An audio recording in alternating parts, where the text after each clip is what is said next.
At its AI summit in Washington, D.C., Nvidia is showcasing its products beyond AI CPUs and delivering more details about its different software platforms.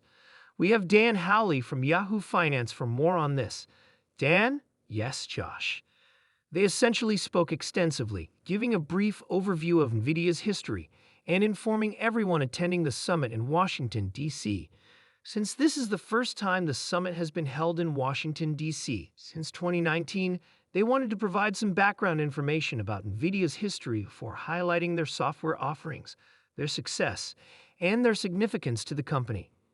We spent a lot of time discussing the hardware itself, including the Hopper chips, Blackwell chips, and their various variations, as well as the need for both.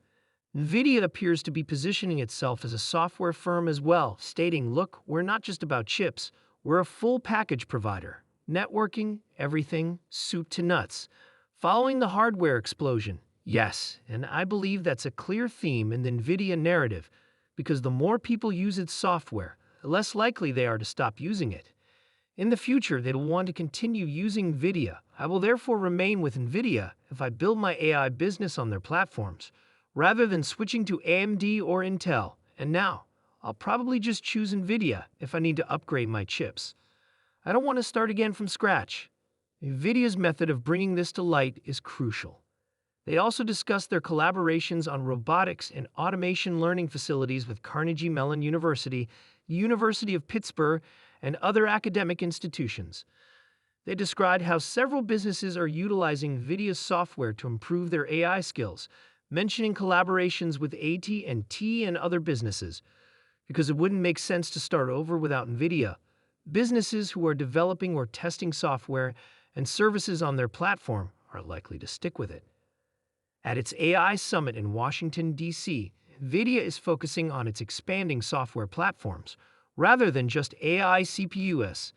Nvidia demonstrated how its software, in addition to its well-known hardware, such as Blackwell and Hopper chips, is essential to the company's success at this first conference since 2019. They emphasized collaborations on robotics and automation projects with organizations such as Carnegie Mellon and the University of Pittsburgh. Nvidia is establishing itself as a one-stop shop for AI hardware and software by integrating its software into the operations of significant corporations such as AT&T. By keeping users within its ecosystem, Nvidia makes sure that they stick with it and upgrade to Nvidia products, rather than moving to rivals like AMD or Intel. Their approach centers on establishing enduring connections via software, guaranteeing sustained hardware demand as businesses advance their AI capabilities.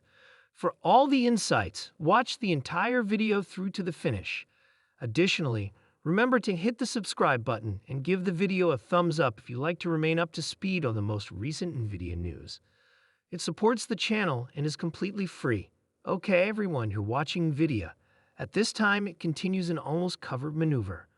Morgan Stanley gave it a boost this morning, stating that it anticipates Blackwell's production to exceed 450,000 chips. Do you understand what that means? That's $10 billion. The fourth quarter is here, which is undoubtedly fantastic news. The good news is that John Bilon, portfolio manager for Gabelli Growth Funds, will be my next guest. Welcome to the show, John. I appreciate you having me. I take it you have a lot of Nvidia? Right now, this is one of your best concepts. Yes, it's one of our largest holdings across all of Gabelli's growth funds. This has been the Wall Street narrative. The play is over. Not always. We see the orders, which are obviously enormous. But how much does it worry you that it's a toppish phenomenon, that it can't stay forever, and that the stock is ahead of itself? Let's just review what CEO Jensen Huang stated on CNBC this week. He described the current demand for their chips as insane. Insane is such a strong word. Yes, I have heard the word insane in an ad before, but I've never heard of the network you're referring to. The owner of a store called Crazy Eddie used to appear on television and declare, "Our prices are insane." After then, they went out of business because it was a complete hoax. Therefore, I believe he is referring to something distinct when he uses the word insane. All right, is he overdoing it? We could discuss Nvidia, I believe that AI is still in its infancy. Nvidia will be among the main winners from artificial intelligence, AI, a technology that will have profound and long-lasting effects for many years to come.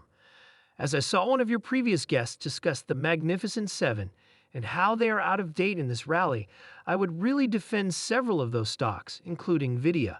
Maybe we could call it a six-pack and take Tesla out of the discussion. These are businesses that have good capital allocation practices that are beneficial to shareholders, significant revenue growth, and strong margins that are still growing. They have produced a larger portion of the index's profits growth so far this year than the index's performance. Therefore, I believe that this year's stock performance is justified by the fundamentals. I agree with you, by the way. Everyone is saying, oh, the 493 will have strong earnings growth by the end of the year, which is fantastic. With far greater complexity, the Magnificent Seven will most likely experience superior growth. It's also possible to argue that the Magnificent Seven have exceeded earnings projections. When compared to the beginning of the year, the S&P 493 has fallen short of expectations. As two of the best-performing companies in the S&P 500 over the last month, Nvidia and AMD are outperforming today. They both have AI events planned for early next week. Is it going to be the next reason for these names? Ben Reich, head of Melia Tech Research, is now joining us. Ben, happy Friday. This week we have discussed Nvidia extensively. Where is the chip opportunity between AMD, which hasn't been performing so well, and Nvidia, which has already been enormous? You're referring to Nvidia and AMD, two of my favorite brands there. Nvidia sounds fantastic. Congratulations on your fantastic interview with Jensen the other night. I'd adore how he used the word insane. Demand is particularly strong. Keep in mind that OpenAI just released a number of products, none of which we have yet to infer. Additionally, we are pleased that Apple is releasing Apple Intelligence, which should power some of the OpenAI. AMD wouldn't invite us out there merely to lay an egg because they have a major event next week. We are also pleased with AMD because it really took off at the show last year and there is space for a second contender. In relation to Jensen Huang, he was here with us only a few days ago. Enterprise AI is a new wave that is just getting started. Then, as we get into enterprise AI, we're also fostering the subsequent wave, which is industrial AI. Thus, we have Apple Intelligence, industrial AI, and possibly a consumer AI wave that is driven by applications and is more investable. All of it, I believe, is investable. As demonstrated by the ChatGPT craze, which roused numerous businesses, a lot of things start with the consumer and subsequently spark interest in the business. There will be a greater awareness of AI as customers begin utilizing visual intelligence from companies like Apple, Google, and others. This should pique the interest of businesses. Businesses will want to deal with industry-specific tiny language models. NVIDIA's NIMS architecture will be used more often, which will encourage more corporate adoption, and we're just getting started.